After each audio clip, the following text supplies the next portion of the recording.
few people have looked at the context clause, clause 4 in Annex SL, which is in all the main ISO management system standards. And they can see that it asks us to look at the issues of an organization, and it asks to identify the interested parties, but not just to identify them, but also to understand their requirements, their needs and expectations. And a few people have remarked that they find it quite strange that the standard doesn't insist that this part of the management system is documented, which it doesn't.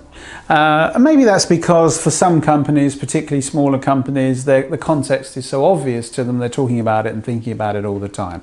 So ISO 9001 leaves that entirely at the discretion of the organization. But then it goes on to say you've got to document your scope, the statement describing what you do, where you do it, the boundaries, etc. And it says that the context needs to be taken into consideration. So that's an interesting challenge, isn't it? How do we demonstrate we've considered something? Well, I suppose the larger a company is, the more likely it is, one might say, the more likely it is to document things, because maybe I was at a company, Esti for instance, they've got offices in 4 countries. They have chosen to document their context because they feel it makes sense. They want to share it with the four sites in the company. And then of course it's easy for people to contribute. So with that in mind, we could think about the interested parties in your organization. Are you confused with the term? What does it mean? Some people use the term stakeholders.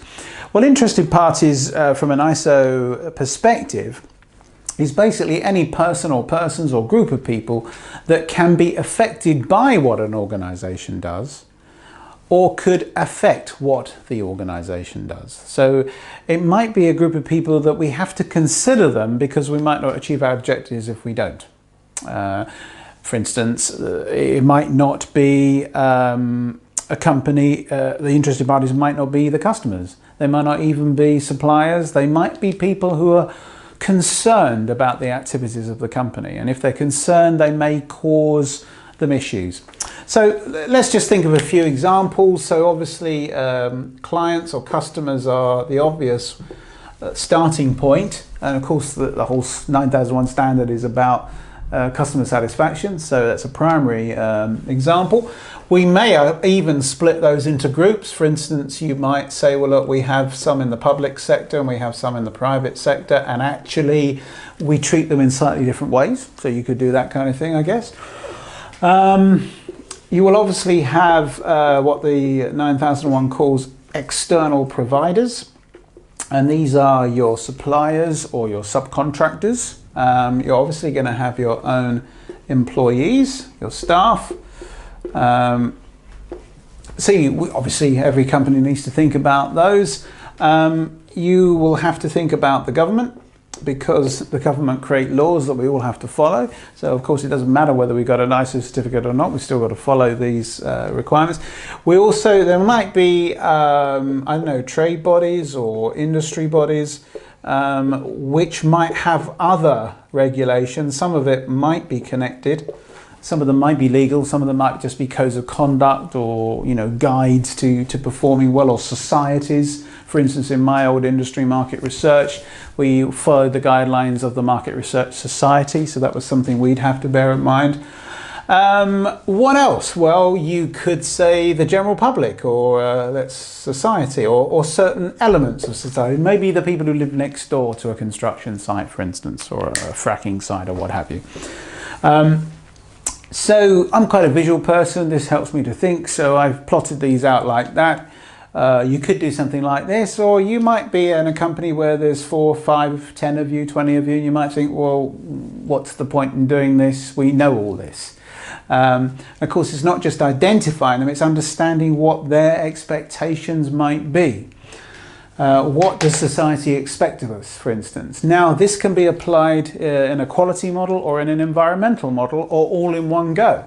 So we could do a context where we think about how we might impact on the environment, how we might impact on society as a whole, how we might impact on people who are concerned about our ethical trading practices. So lots of things can be pulled into this. And so all the ISO management system standards that use Annex SL as its framework ask you to do something like this. It can be in words, it can be diagrams, it doesn't need to be in either. But it has to work for you. So if pouring it into a document is helpful, then please go ahead and do that. But don't do anything because ISO says to do it. Do it because it feels right to do it, because you believe it's the right thing to do. Then we might think of some of the issues. So an issue might be with employees, could be motivation, I guess, or them having the right skills or the right knowledge. That could be an issue. People who work for us need to be given, clear communication. That's an issue. We need to think about that. The needs of the public and private sectors in this example might be different. In the public sector, there might be, information security issues that we need to think about. Society, as I said, it could be environmental, or it could be ethical, other ethical things like the use of, slave labor or what have you, etc., etc. So these are the laws of the land. So the issues are the things that might get in the way of us being successful, and then issues then lead on to risk.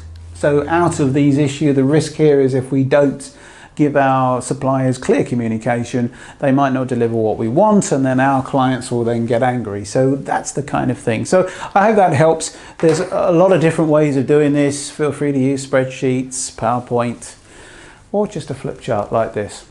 Just take a picture of it.